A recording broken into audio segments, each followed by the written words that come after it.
हम ही अश्विनी कुमार चौबे को यहाँ हाथ पकड़ कर कहते कि कुछ आप अनुदान जी के मंदिर बन जाए। क्या कहते उसमें? हाँ हाँ हो जाएगा हो। धार्मिक स्थल है हमारा पूरा गांव का आदमी जाता था, आज उससे संपर्क टूटता जा रहा है, जिसका कारण ये सड़क है।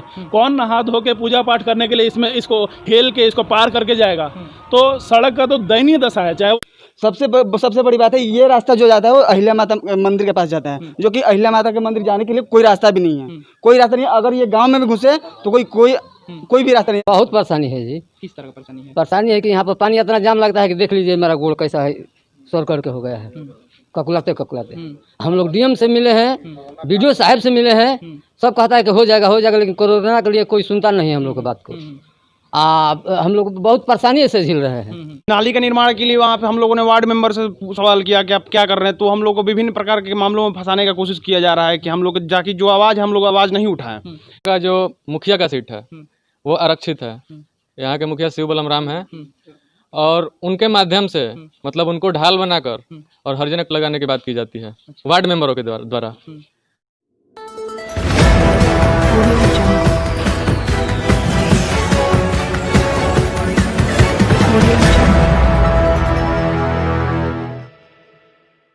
आप देख रहे हैं बक्सर ऑनलाइन न्यूज और मैं हूं आपके साथ गुलशन सिंह।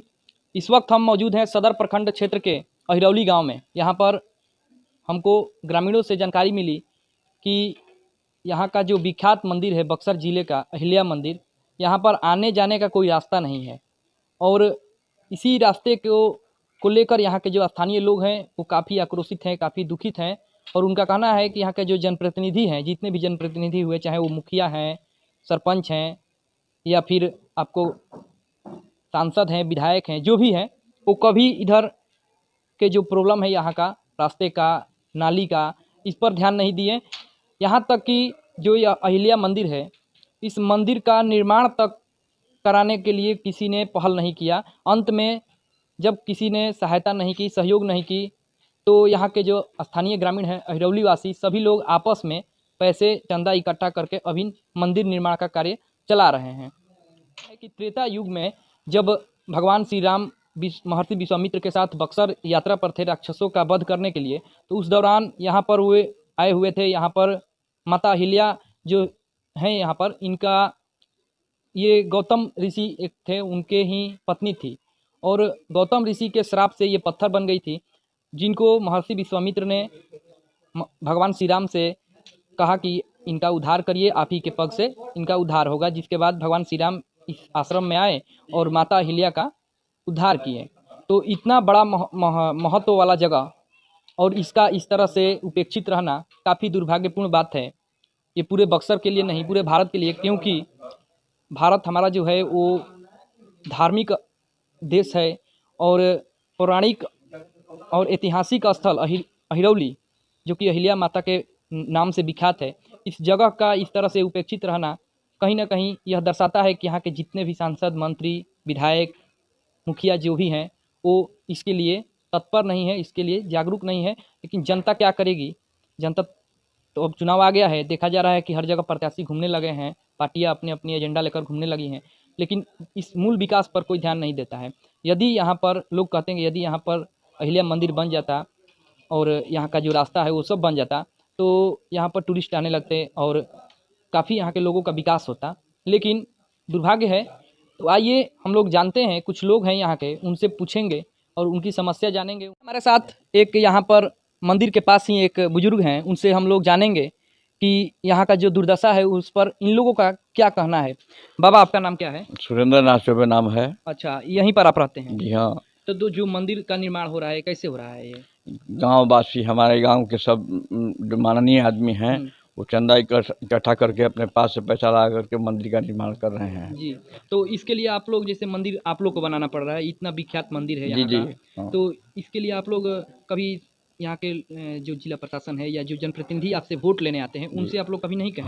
हम ही अश्विनी कुमार चौबे को यहाँ हाथ पकड़ कर कहते कि कुछ आप अनुदान जी के मंदिर बन जाए। क्या कहते उसमें? हाँ हाँ हो जाएगा बस। अच्छा, हम देखें कि अभी यहाँ पर आने के लिए रास्ता बहुत ही बहुत संकीर्ण है, जर्जर है। कोई इस पर ध्यान नहीं देता है, ना मुखिया देते हैं, ना सरपंच देता है, ना कोई यहाँ का विधायक देता है। आवाज़ आप लोग नहीं उठाते हैं? आवाज़ उठाते हैं, कहते हैं, लेकिन वो लोग करने के लिए तैयार नहीं। अच्छा, तो इस बार वोट वगैरह दीजिएगा आप? अब कैसे देंगे जब हमारा गांव का जो असली मंदिर है वहाँ के लिए रास्ता नहीं है, मंदिर बनाने के लिए उनके पास फंड नहीं है, तो हम लोग कैसे दे सकते हैं। विचार सर अब बहुत बेकार हो चुका है। देख रहे हैं रोड पर कहीं कुछ चलने वाले के लिए नहीं रह गया है। आप यहाँ पर आइए और देखिए, अगर मान लीजिए वहाँ पर ये घर ना हो जिन्होंने अपना बनाया हुआ है कुछ रखने के लिए, बैठने के लिए, अगर वो नहीं हो तो मैं विश्वास से कह सकता हूँ कि हम लोग इधर नहीं आ सकते हैं। वो ईंटा उटा डाला हुआ है, ठीक है। उसके बाद आप चलिए थोड़ा और जो बोलते हैं गाँव में, आप चाहे इधर से आजिए, ये सारिमपुर साइड से आ रहा है रास्ता, ये हमारा यहाँ मठिया है, मठ जिसको बोलते हैं, धार्मिक स्थल है। हमारा पूरा गांव का आदमी जाता था, आज उससे संपर्क टूटता जा रहा है, जिसका कारण ये सड़क है। कौन नहा धो के पूजा पाठ करने के लिए इसको हेल के इसको पार करके जाएगा। तो सड़क का तो दयनीय दशा है, चाहे वो इधर से आए, चाहे मेन कोल्ड स्टोर की तरफ, सूरज कोल्ड स्टोर है NH 84 से इधर से आए, तो वहाँ से तो आने का मतलब नहीं है, क्योंकि आप देख सकते हैं इतना हैवी ये कमर्शियल व्हीकल आ रहा है, वहाँ पर बड़ा बड़ा ट्रक फंस जाता है, एकदम ट्रक। सोचिए अब ट्रक फंस जा रहा है जिस सड़क पर, वो वहाँ पर एक साधारण भी कैसे जाएगा। तो ये सड़क का तो आपको देख लिए हैं। अब इसके अलावा आपको मैं कुछ और भी अगर बता दूँ और आपको लगता है कि देखने लायक है, तो चलिए गांव में चल के देखिए। जो सरकार जो इतना पैसा दे रही है, लाखों लाख रुपए आ रहे हैं, तो उसमें जो 7 निश्चय योजना सरकार चला रही है कि हम ग्रामीणों को, हम लोग को, जो गांव के लोग हैं, उनका जो है विकास हो सके, तो उसमें कुछ नहीं हो रहा है। आप 7 निश्चय में गली नली को देखिए, आप चल के पूरा गली में जाम लगा हुआ है, पूरा का पूरा जो गली है वो खुला है, उसमें जाम लगा हुआ है, कहीं कोई मेंटेनेंस नहीं है। इस रास्ते के लिए कभी यहाँ के जो मुखिया हैं या जो वार्ड है वो कभी नहीं, वार्ड और मुखिया ये सब कहाँ किसी को नहीं दिखता। आप गांव में पता कर लीजिए, दिखते हैं तो बस वही दूर से, बस खाली कि हाँ भैया हम हैं। तो कई बात करने के लिए न कोई सभा होता है, न ग्रामीणों में किसी कोई आके पूछते नहीं है कि क्या खर्चा है, हम लोग ये करवाने वाले हैं, आप लोगों का क्या सहमति है। सभा में आपको आके पूछना चाहिए, ऐसा कुछ नहीं है, ठीक है। तो पूरा नली का भी वही हालत है, और कूड़ा आप जाके देख लीजिए, जगह जगह प्लास्टिक। आप लोग आवाज़ उठाएं इसके लिए, अब आपके माध्यम से उठा रहे हैं, जगह जगह हम लोग कोशिश करते हैं। मेल डाला गया है, ठीक है, मेल बोल रहे हैं, लेटर दिया गया है यहाँ पर सड़क के लिए, अभी कूड़ा के लिए भी चल रहा है। कोशिश कर रहे हैं हम लोग, ट्विटर के माध्यम से लिखते हैं मंत्री लोगों तक, स्वच्छ भारत मिशन नाम का कोई चीज़ कोशिश किया है। इसके पहले हम लोग डीएम आवास पे जाके मिले, हम लोग ऑफिस में भी जाके मिले, कोई सुनवाई नहीं हो रहा है। मुझे तो ऐसा लग रहा है कि अहिरौली गाँव का कोई माई बाप ही नहीं है। सबसे बड़ी बात है, ये रास्ता जो जाता है वो अहिल्या माता मंदिर के पास जाता है, जो कि अहिल्या माता के मंदिर जाने के लिए कोई रास्ता भी नहीं है, कोई रास्ता नहीं है। अगर ये गांव में भी घुसे तो कोई भी रास्ता नहीं है। सबसे बड़ी बात यह है कि नाली का कोई निदान ही नहीं है। नाली अगर नहीं निकलेगा तो पानी कहाँ जाएगा?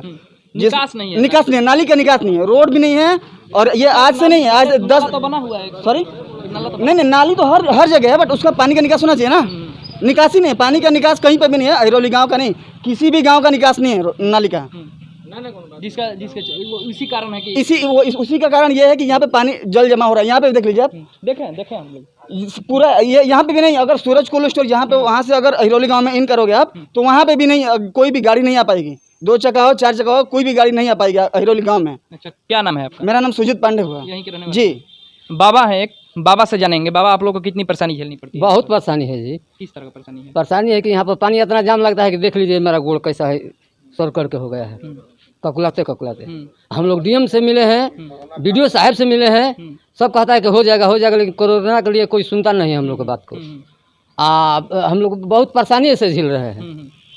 आवाज उठाते हैं। मुन्ना तिवारी को भी बोला है हम लोग यहाँ पर, तो उनसे बात हुआ था? हाँ, तो बात हुआ, तो फिर उस सर के साथ में बोला लड़का लोग को, और कहता है कि नली हमसे नहीं बनेगा, रोड बना देंगे। तो हमने कहा नली की जरूरत है और रोड की क्या जरूरत है? नली बन जाएगा तो खुद रोड है, हम लोग चलेंगे, सब जनता चलेगा। दूसरा नहीं कि आदमी आता है तो यहाँ के गाँव के आदमी का गाली देता है। हाँ, यही रास्ता जाता है, भीड़ तो बहुत होती है, बहुत भीड़। अभी आदमी आ रहा विदेश से, अभी 2 गाड़ी आवे से पहले वो अभी अब शब्द बोल के बोले जे वही नहीं जाते हैं 10 मिनट पहले हंस के देखते हैं तो ऐसा बात बोलते हैं कि बर्दाश्त से बाहर हो जाता है। क्या नाम है आपका? हमारा नाम है बड़क यादव जी, यहीं के रहने वाले हैं। ये यहीं के रहने वाले हैं। एक और नौजवान है, उनसे जानेंगे किस तरह का परेशानी आप लोग को झेलनी पड़ती है। हमारे गांव में अनेक तरह की परेशानियां अभी हम लोग जूझ रहे हैं। पहले तो हमारा मुख्य अभी जो परेशानी है वो अभी हमारा नाली का कार्य नहीं हो पा रहा है। नाली का कार्य नहीं हो पा रहा है, इसकी वजह से कि आप जल जमाव देख रहे हैं, रोड पे पड़ा हुआ है। इसके प्रकार अनेक प्रकार के हम लोगों को प्रॉब्लम का हमेशा रोज प्रॉब्लम हम लोग को समस्या उठानी पड़ रही है। यहाँ पे नाली का निर्माण के लिए वहाँ पे हम लोगों ने वार्ड मेंबर से सवाल किया कि आप क्या कर रहे हैं, तो हम लोग को विभिन्न प्रकार के मामलों में फंसाने का कोशिश किया जा रहा है कि हम लोग जाकि जो आवाज़ हम लोग आवाज़ नहीं उठाएं, ठीक है। और इसके लिए कोई इनिशिएटिव नहीं लिया जा रहा है, कोई इसके लिए आगे नहीं आ रहा है कि इतना भव्य इतना बढ़िया मंदिर यहाँ पे है, इतना मतलब धार्मिक स्थल है, लेकिन यहाँ पे निर्माण के लिए यहाँ पे सौंदर्यीकरण के लिए 1 रुपये का यहाँ पे कोई भी फंड नहीं है। ना ही मंदिर निर्माण के लिए कोई फंड यहाँ पे आता है, ना ही रोड निर्माण के लिए यहाँ पे फंड आता है, ना ही नली निर्माण के लिए यहाँ पे फंड आता है। तो लूट खसूट हो जाता है यहाँ पे, हर एक चीज़ में यहाँ पे लूट खसूट किया गया है। नली निर्माण में भी पूरा लूट खसूट। किसे जिम्मेवार मानते हैं? हम यहाँ के अपने प्रतिनिधि को जिम्मेदार मानते हैं साफ तौर पे, क्योंकि मुन्ना तिवारी के पास हम लोग सदर विधायक के पास गए थे तो उन्होंने बोला कि 7 निश्चय योजना का कार्य जो है मुखिया जी देखेंगे। मुखिया जी सीधे बोल रहे हैं कि फंड नहीं है, तो 4 साल में आपका पैसा गया कहाँ? हम आपसे पूछना चाहते हैं कि 4 साल में आपका पैसा गया कहाँ? पैसा आया ही नहीं है, तो पैसा कहाँ गया? आप हम लोग उनसे आप मुखिया कोई आपका नाम? जी, मेरा नाम अभिषेक चौबे है। अच्छा, एक और है, इनसे जानेंगे। ये अभी बोल रहे थे कि आप लोग आवाज़ उठाते हैं तो कोई केस वगैरह का, किस तरह का केस होने का डर? हाँ, इस पे जनप्रतिनिधि, क्योंकि यहाँ का जो मुखिया का सीट है वो आरक्षित है। यहाँ के मुखिया शिव बलम राम है, और उनके माध्यम से मतलब उनको ढाल बनाकर और हर्जनक लगाने की बात की जाती है वार्ड मेंबरों के द्वारा। और आवाज़ उठाने पर ऐसे गाली भी दिया जाता है। दूसरी बात की 7 निश्चय योजना और मनरेगा 2016 से 2019-20 तक आपके पास कितना फंड आया, आपने कभी वार्ड सभा करके बताया नहीं। दूसरी चीज़, पैसा बहुत आया है, कई ऐसे योजना है, तो 2 योजना है, आपने पैसा कहाँ लगाया? जी, आपका नाम? मेरा नाम शशि शेखर चौबे है, और मैं विभाग द्वारा उच्च स्तरीय जांच की मांग करता हूं, इस पर जांच हो। अभी एक और इसी अहिरौली गांव के ही रहने वाले एक बुजुर्ग हैं। पता चला है कि ये काफ़ी वर्षों से इस रास्ते के निर्माण को लेकर कई दफ्तरों का चक्कर काटते अभी तक थक गए हैं। अभी इनके पास कुछ इनके हाथ में दस्तावेज भी हैं, तो इनसे जानेंगे कि किस तरह का दस्तावेज लेकर ये बैठे हैं। बाबा, ये किस तरह का दस्तावेज है? यहाँ पर कुछ अतिक्रमणकारियों द्वारा रोड के किनारे अतिक्रमण किया जा रहा था। इसके संबंध में हमने बोला तो वो लोग बोले कि सरकार का है, हम सरकार के हैं। उसके बाद अनुमंडलाधिकारी के यहाँ 2011 को हमने एक आवेदन दिया अतिक्रमण के लिए। उस पर अनुमंडलाधिकारी ने सीओ से जांच प्रतिवेदन मांगा। सीओ जांच प्रतिवेदन दिए कि अतिक्रमण हुआ है। उसके बाद अनुमंडलाधिकारी ने आदेश दिया कि अतिक्रमण बाद चलाकर अतिक्रमण हटाना सुनिश्चित करें।